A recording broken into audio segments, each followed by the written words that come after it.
Well, this sucks.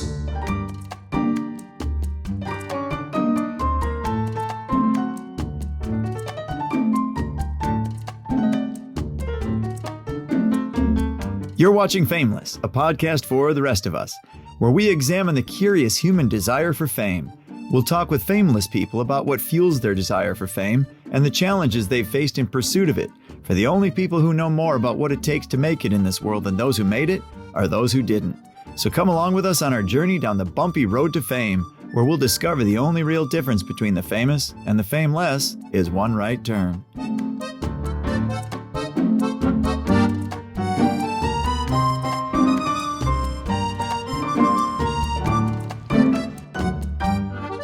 Hello, I'm Guy Holling, and welcome to Fameless, a podcast for the rest of us. My guest today is fitness guru Ashllyn Mariani, and with a name like that, how can you not be famous? Spend 5 minutes with this kid and she'll have you believing she is, as she possesses all the qualities of fame. The good ones, that is. Like her unwavering confidence. What it's like to truly be confident in my own skin, truly be confident in myself as a person. And steadfast determination. So I decided to kind of take all of that and I was like, let's make something of this. Mm-hmm. She is neither a content creator nor an influencer, for we both agree we do not care for those terms. But instead, someone who creates content to influence positive change in an industry plagued with negative confusion. So please put your hands together and give a warm welcome for Ashllyn Mariani.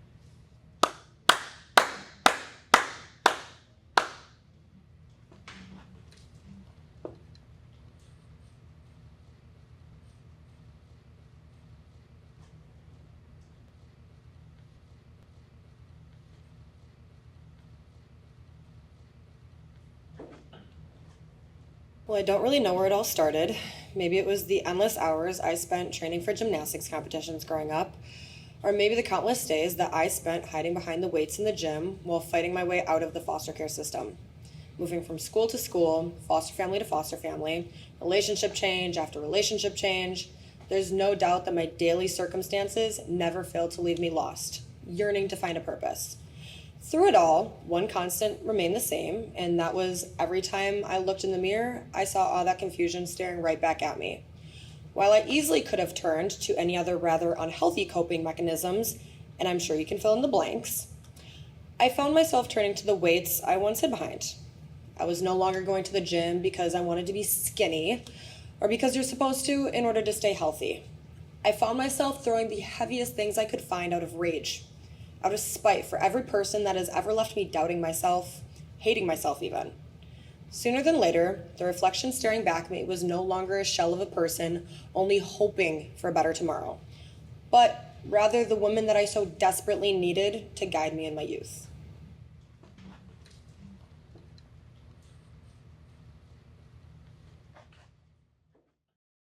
You're watching Fameless, a podcast for the rest of us. After the break, we'll talk confidence, determination, and loving yourself, as well as the experiences Ashllyn has had on that bumpy road to fame and the challenges she's faced in pursuit of it. We'll be right back.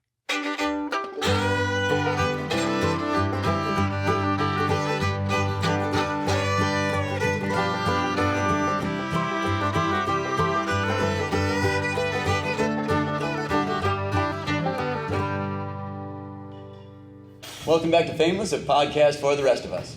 Oh my God. I can't help but think about the fact that this vein is probably bugging so far out of my forehead from laughing. And I don't want to talk so loud either. Remind me of that. All right. Oh, shit. All right. We haven't had this much fun, so thanks, Ash. Welcome back to Fameless, a podcast for the rest of us. I can't. Oh my God. Can I say it? Ash, go ahead. Welcome back to Fameless, a podcast for the rest of us. Mr. Guy Holling here today invited me to be on the podcast, and Yay. I am so honored to be here. And we are so glad you're here. Thank you for coming. It means a lot. So, yeah, welcome to Fameless, a podcast for the rest of us. That's quite a trophy. I have a trophy too. This is what's been busting me up, and now I do, and it's not even funny anymore. I'm just like, this is my trophy. Yeah. Oh my God. So, speaking of which, she's beautiful, and it's like eyes up here. I'm staring right at her ass, so I can't help it. There's like a little paint smudge in her left butt cheek. She doesn't have a dimple in there, really. Oh my God. Would they judge that? Would she be downgraded for having a dimple in her posterior where she's not supposed to have? It's paint. Oh, it's a okay. It's paint. Oh my God, that's too funny. So anyway, yeah. Can we, I don't think we can use any of it. I'm using all of it. This is beautiful and brilliant, and I love it. So thank you. Again, thank you for being here. It means everything, and eventually I'm going to get myself under control so that we can really actually do this. This is your fault. Yeah.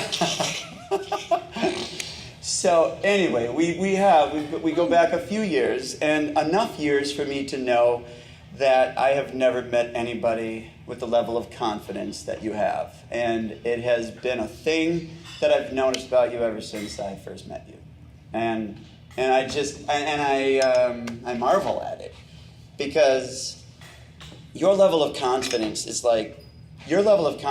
so high that I think that you truly believe you can do anything. And the only thing that stops you is you want to do everything. I find that a bit of a marvel, because I'm just the opposite. It's like, I want to do everything, but I don't believe I can do any of it. Where does that level of confidence come from? Nature versus nurture? Was it biological? Is it just in your DNA? Was it modeled? I mean, what would you say?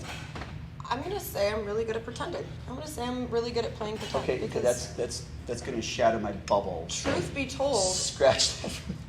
Go ahead. I'm sorry. Truth be told, I pretend. I've never walked into a job interview actually confident. I have to look in the mirror and lie to myself a little bit, but I mean, I just fake it till I make it. Honestly, I think I do that with everything that I've ever done. I think that's just incredible, because even as an actor, somebody who is pretending, they still have to understand it in a real sense. So something about you understands confidence in truth and reality, not all make-believe. You cannot fake that unless you understand it. And I know you understand it.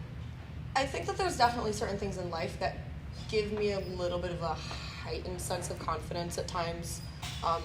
Bodybuilding show for a fantastic example. I mean, I was floating on cloud 9 for an amazing amount of time after that show.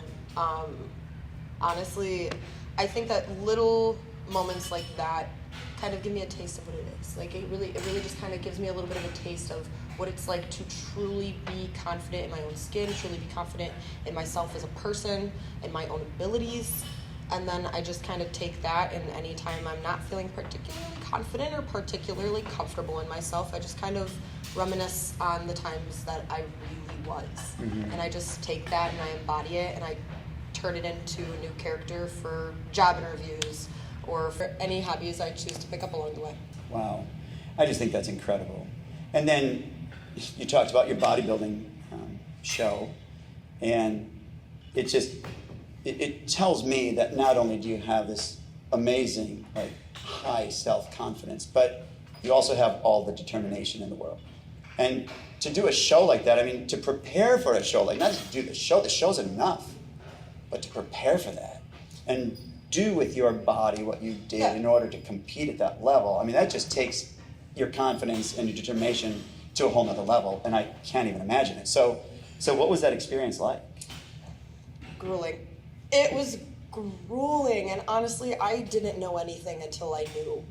I didn't know anything until I knew what bodybuilding was really about. Mm-hmm. I thought I did, and Right. I think we know a lot going into certain situations. You think you know what the job is going to be about. You think you know what your character is going to be about when you go to audition. Right. But I think that once you get there, you very quickly realize how little you actually know. Yeah. And it was a very eye-opening experience for several reasons. I learned a lot about myself in the process. But yeah, it was a tough one, and I think that self-discipline above all really got me on that stage. Right. Yeah. You kind of talk about some of the darker aspects of it, right? I remember when we did your promo video, and we were shooting here in the gym, and you were basically surviving on rice cakes. I mean, you had a specific diet, but the diet you had and the time where you were allowed to eat it wasn't fitting with the expectation I had for the video and asking you to do one more rep, gotta get this shot. And you're like, oh my God, Holly. And I'm looking at this body going, how is she spent? She's in like phenomenal shape. How is she possibly exhausted? And I didn't understand, as we were wrapping up, you're explaining to me that you have this specific diet, you're trying to feel at least a little bit on rice cakes, you have something in you.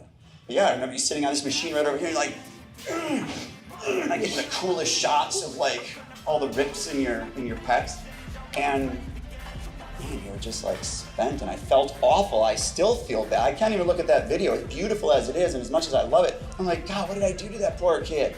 But I didn't realize that. And I think that that's got to be like one of the darker sides of it, is like what it takes to get conditioned to that point is a lot. Oh, for sure. I think that when we shot that promo video, times like that is a fantastic example of when I had to really remind myself it's mind over matter at the end of the day. I mean, that's what this entire sport's about. Absolutely. It's one more mind rep, over matter. Rep, right? It's just one more. One more. Don't listen to the pain. Don't listen to the pain. That's exactly what it is. And that's Yeah. how I train in the gym. That's how I get through my lifts. I had some leg days that I'd be in the gym for 2 hours and I'd be surviving off of like maybe 700 calories by the time I actually got there and I got to be able to lift. And it was, again, a really eye-opening experience, because we have only as much potential as we allow ourselves to. Potential at the end of the day really isn't a whole lot unless you do something with it. Wow. That's so cool. So I decided to kind of take all of that, and I was like, let's make something of this. Let's make something of this. I can't sit here and dream and pray for my day to come. Yeah. I had to do something with it. Yeah. I'm not a huge fan of like cliche quotes, but one of my favorites, I would have to say, is pain is weakness leaving your body. Yeah. I think that's kind of a cool thing. But I like what you said way better. Potential is only good when you do something with it. Yeah, that's cool. So talking about some of those challenging moments, right? And things that most people don't understand from the outside when you're on the inside of this world. Martin Scholler, the famous portrait photographer, did a series of photographs with female bodybuilders, and he believes that female bodybuilders mirror our cultural hunger for size, aggression, and attention. And I don't see any of those things in you. So what drives you? I mean, what drove you to do this? I think what drove me to do this was my need to succeed, and my need to not prove a point to anybody else, but to prove something to myself. I think that I needed it so badly just to prove that I am capable of whatever I set my mind to. Right. People have told me that my entire life. Yep. You are so capable of all of these wonderful, beautiful, fantastic things. And people used to tell me all the time, you have so much potential. But at the end of the day, I wasn't really doing a whole lot with it. And I really needed something to show my true abilities. I really needed something to feel like myself. I really needed something to make me feel powerful. Right. I really needed something that was going to give me the confidence to attack whatever obstacle life threw my way. Right. And I think that bodybuilding, not only was it a blessing when it came to me when it did, but it gave me so much more strength. Right. I think that it showed me Physical and emotional. Physical and emotional. I think that it showed me a lot more strength than it gave me, honestly. Because at the end of the day, I possessed all of that to begin with. Oh my God. But yeah, nothing entered you that wasn't already there. No, exactly. You just let it out. Yeah, right? I just let it Gave out, it and a reason to shine. Exactly. That's exactly what I did. I gave it a reason to shine. Wow. Well, you sure made it shiny. Like, it was beautiful, right? Some of those images that you shared, winning, I love those images. Honestly, And, I don't remember being on stage. I don't remember being on stage. Truly, it can do that to you. I just remember being backstage, and my coach had me ripping open McDonald's packets of like little salt, like little McDonald's packets of salt, and dumping them into my mouth and washing it down with candy. And then I was back there shoving Sour Patch Kids in my mouth. During or after? When? When I was backstage, before I went on stage. Oh, to yeah. dehydrate you. Yeah, it was to get to give you a little bit of your layer vascularity even and thinner. you know, Like and paper thin skin over muscle. It's all it also was. to prevent you from cramping, which did happen Oh, to me. That is one thing I sure. remembered happening to me. Because on you can't stage. hydrate. You're probably eating a certain diet that maybe the potassium is low. I mean, all your electrolytes are low. Yeah, 6 ounces of water that entire day. Wow. 4 of which was from black coffee. Wow. Oh yeah, it was intense. That was the one thing I do remember being on stage, is getting a Charlie horse at one point and having to stomp it out and being so scared that the judges were going to be like, gotcha! Oh, God. But I guess, according to the judges, they kind of had me picked from the beginning when I stepped on stage earlier on in the morning during prelims. Yeah. So. I suppose, right? It's where it all starts. You can't deny that they're not, looking They're and scouting. getting idea. Yeah, They're right. getting a good Scouting, idea good of word. who's going to be stepping on stage later during finals and stuff Right, like that. right. So in some of those images that you sent, it's you and maybe about 7 other women who are up on the stage. I don't think they were podiums, if I remember right. It was a stage. But these women, and you just start analyzing. I'm comparing yours with others. I'm looking at your calves, I'm looking at your shoulders, which have always been so amazing, and I'm starting to go through, and I'm like, wow, what am I doing, right? So it becomes this hypersensitivity to body type, and even among the 7 of you, even though you're all doing similar things to build certain muscle groups, everybody was so different, and there's definitely one that's better. What tells us that, oh my God, that's the perfect proportionality that we need? What is it what informs our current body types, right? And the obsession we have over it. Because if you think about it, if it was Greek sculpture, right? What happened to the female version of the ideal body form for women? Because back then, it was way more voluptuous than it is today. Thankfully, a heck of a lot better than it was in the 90s when I was doing a lot more modeling and acting. And models were having their rear molars extracted just to suck their cheeks in deeper because heroin chic became all the rage. You could not get thin enough. I mean, that's a sick society. Yeah. And then you have the inflated bodybuilder injecting steroids on the other side of that. And growing up, you always kind of believed that having a muscular physique, a tan, was healthy. But you start looking at all of this stuff, you start looking at people injecting steroids, you look at them putting implants in their body. What's healthy about that? And at what point do we give up health for the appearance of it? I think that bodybuilding has so many different misconceptions. People just kind of are very quick to assume, and I mean, why wouldn't they? Right. That we are so healthy being on that stage. Truth be told, we're not. Right. I had the worst brain fog. I was so lethargic. I was working 2 jobs at the time in order to even be able to afford keeping up with bodybuilding. Wow. It was so expensive. Mm-hmm. But I think that my mental health, above all else, was the thing that struggled the most. Mm-hmm. I neglected my mental health the absolute most. Mm-hmm. Again, because like I was saying, I didn't know as much as I thought I did going into the sport, getting ready for my show. So, I mean, once you get into bodybuilding, and I say this is kind of a joke, because I've talked about this with some of my bodybuilding friends in the past. I don't think that there's many bodybuilders who are actually sane. Yeah. I think there's something off about all of us. I genuinely, you have to have something going on where you have like the most addictive personality in the world in order to see yourself on stage and envision yourself on stage 9 months later and being like, I'm gonna do that. Yeah. I'm going to get that. I'm going to chase that, and I don't care what I have to do to get to that point. And you become hungry. You get hungry for more, and you're like, I need to get bigger. I need to get leaner. I need to look better. I need to be more proportionate, and I have to, I have to live up to the expectations that, not only are the judges, but the rest of the bodybuilding community, they're putting on me, So it's like, you almost just, you get hungry. You get hungry because you want to keep winning, because that win at the end of the day makes those 9 months of struggle so worth it that you'll do anything to taste it again. Yeah. Just don't let that get in the way of you taking care of you. Yeah. And that's like the key to it. So that's what I had to learn to prioritize. Yeah, for sure. Yay! That's the final thing. Go ahead. So what did we say earlier? You have a body that needs being taken care of, right? It needs to be fed and watered and taken outside and maybe taken for a walk once in a while. It needs that, and it needs to be loved. Yeah. The body needs to be. We need to love ourselves more than anybody else, because the only person who matters at the end of the day is you. You are the only person that you will spend your entire life with. Yeah. So everybody, okay, prioritize you. That's what it is. So anyway, I just want to say thank you again for coming. I think you're really amazing, and I'm glad I had an opportunity to share that with you, and I'm glad you had an opportunity to share all this stuff with us. It means a lot. And I was very happy to be here. Good. I feel honored. Oh, good. Thank you.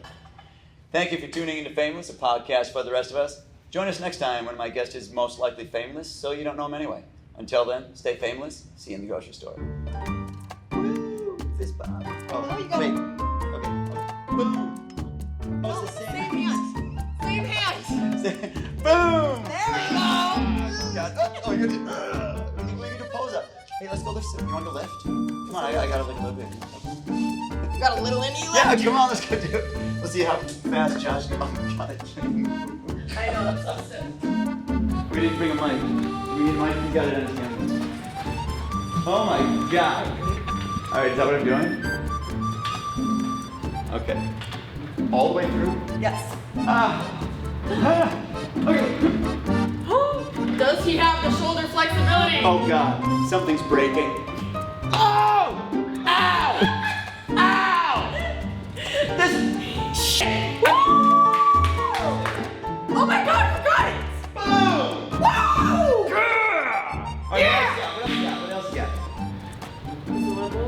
I got sure. Oh, how with the pull-ups? You know what I How many pull-ups? How many pull-ups? This is where I'm winning. Probably. Take it this way.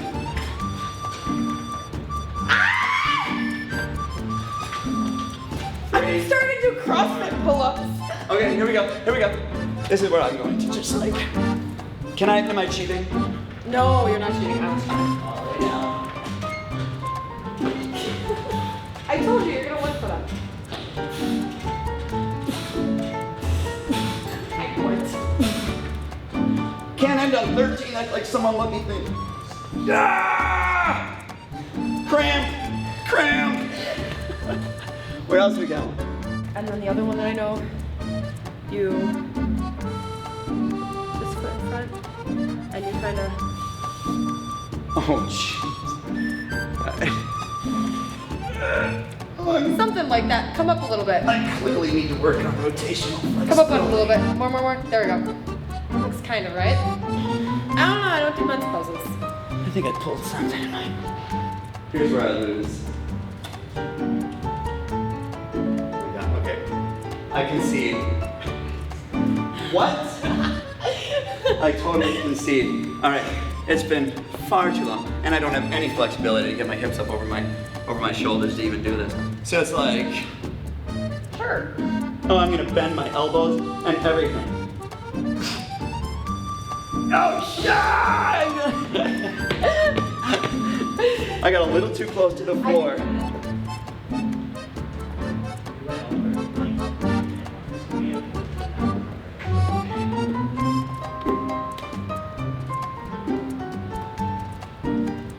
There we go.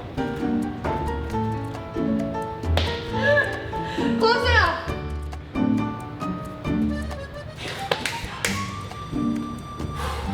That's what I always do. It's so ugly. Wow. And cut.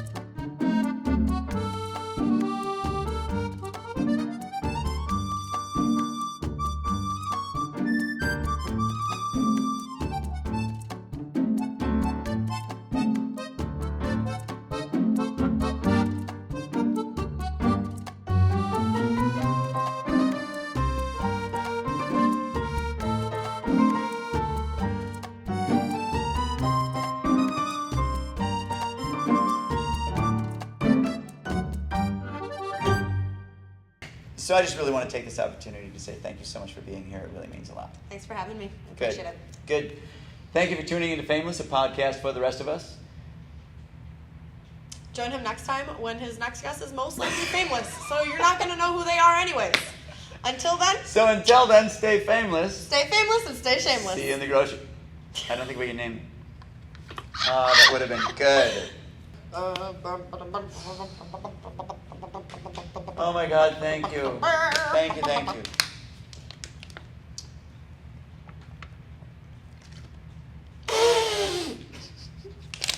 I've got to wait 25 minutes for the wardrobe to dry. I pottied myself. That's another outtake. People are going to be so sick of the outtakes. They're going to be like, just shut up.